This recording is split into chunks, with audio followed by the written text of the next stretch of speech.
Bapak Ibu, kita mendengar pengawal pribadi Raja Salman meninggal karena ditembak. Itu oleh temannya katanya cekcok. Itu kamuflase menurut saya. Berita yang terbaru dan terakhir yang saya dapatkan, itu meninggal karena menghalangi Raja Salman dari upaya pembunuhan. Kenapa diberitakan seperti tadi? Untuk menutupi kebenaran hadis ini. Kalau Raja Salman adalah raja terakhir dari Raja Arab yang apabila meninggal, akan ada 3 putra mahkota yang berselisih. Itu kata Rasulullah SAW. Yaktatilu salathatun inda kanzikum. Akan ada 3 orang laki-laki berperang di sekitar kangzun kalian, Ka'bah kalian. Artinya Ka'bah nanti akan berdarah-darah, Masjidil Haram akan berdarah-darah. Kulum ibnu khalifatin, 3-3-nya putra mahkota, anak raja. Sama la yasiru ila wahidin minhum, tapi tidak satu pun dari mereka yang berhasil menjadi raja. Kenapa? Karena yang jadi raja adalah Imam Mahdi. Imam Mahdi, kata Rasulullah, diutus di usia 40 tahun. Ada satu hadis yang mungkin Bapak Ibu pernah mendengar, mudah-mudahan mendengar. Bukan hadis ini kejadian nyata. Kejadian nyata dari Ustaz Zulkifli Muhammad Ali. Boleh saya perdengarkan? Ustaz Zulkifli Muhammad Ali, guru kita semua, semoga Allah menjaga beliau. Allahu yahfazuh. Beliau pernah menyampaikan kepada kita apa yang beliau alami. 2015 Ustaz Zulkifli Muhammad Ali menyampaikan kepada kita kalau beliau mendapatkan WA dari seseorang di Madinah. WA ini berisi pernyataan, Ustaz, saya Fulan bin Fulan, saya tinggal di Madinah sudah 20 tahun. Saya belajar ilmu hadis di Madinah. Kemudian saya berteman dengan seseorang yang ciri-cirinya persis seperti disebutkan Ustaz tentang Imam Mahdi, baik ciri-ciri fisik ataupun ciri-ciri akhlaknya. Semuanya Ustaz ada pada orang ini.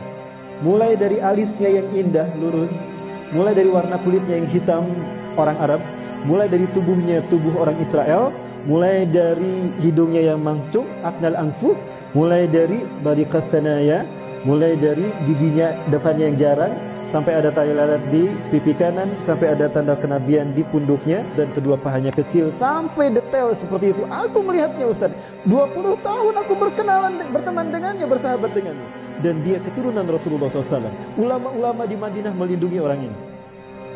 Dan ulama-ulama Madinah mengatakan pada beliau, Anda ini jangan-jangan Imam Mahdi. Kami ridho kalau Anda memimpin kami sebagai Imam Mahdi. Tapi beliau tawadu mengatakan, Ustaz, lastu mahdian ana ihda minal ansar. Persis seperti apa yang Rasulullah sabdakan. Aku bukan Imam Mahdi. Aku satu dari orang-orang Ansor. Itu nanti ketika dia menolak untuk dibaiat. Itu tahun 2015, usianya 35 tahun. 2015, usianya 35 tahun. Sekarang 2019, berarti usianya berapa?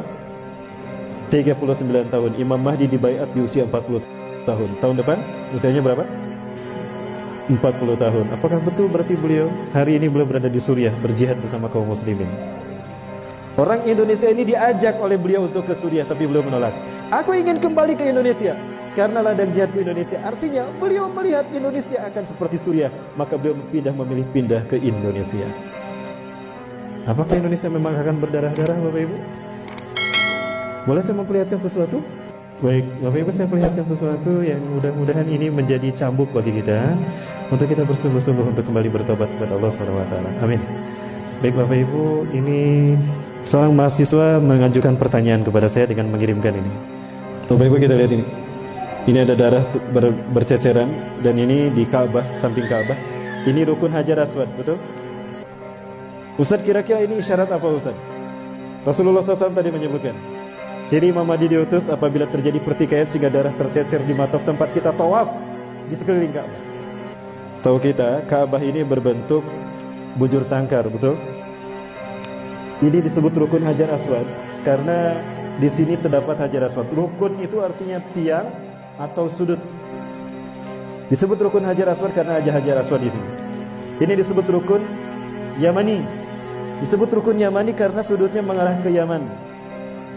Yang ini disebut rukun Syami karena mengarah ke Syam, ke Palestina, ke Suriah. Yang ini rukun Iraqi karena mengarah ke Irak. Bapak Ibu, coba kita lihat negara-negara yang ditunjukkan oleh sudut ini. Yaman, Syam, Palestina, Suriah, dan Irak. Bagaimana kondisi negara mereka hari ini? Sudah berdarah-darah belum? Sudah berdarah-darah? Yakin? Sudah berdarah-darah? Sepakat? Kalau ini mengarah ke Yaman dan sudah berdarah-darah, kalau ini mengarah ke Suriah dan sudah berdarah-darah, kalau ini mengarah ke Irak dan sudah berdarah-darah, lalu Rukun Hajar Aswad yang ada darahnya tadi mengarah kemana? Mengarah kemana Bapak Ibu? Boleh kita lihat sama-sama ya? Ke Wamena? Kayaknya memang sudah berdarah-darah. Jadi kemana kan?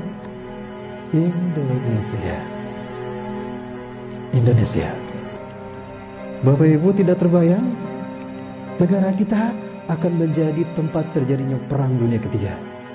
Lupakah kita kalau Rasulullah pernah bersabda, la ta'tina sa'atu hatta tuqatilu qauman sigaral a'yun juluduhum ahmar zumfalunuf wa wujuhum kal majanil mutraqah. Kiamat tidak akan menimpa kita, melainkan kalian akan berperang, sehingga kalian berperang dengan satu bangsa. Sipit mata mereka, merah kulit mereka, pesek hidung mereka, dan lebar wajah mereka. Bangsa mana Bapak Ibu? Bangsa mana? Sudah datang belum ke negara kita? Berarti memang kita akan berdarah-darah. Rasulullah mengatakan tidak akan terjadi kiamat sehingga kalian berperang. Artinya memang kita harus berperang dengan mereka. Dan nampaknya itu yang akan terjadi. Bapak Ibu yang rahmati Allah, jangan terlena hati-hati dengan kesibukan dunia sehingga kita lupa pada fakta yang disebutkan Rasulullah SAW. Ini nubuah. Rasulullah tidak pernah berdusta. Pernah Rasulullah berdusta? Artinya apa yang dikatakannya terjadi atas izin Allah. Wa ma yantiqu 'anil hawa in huwa illa wahyun yuha.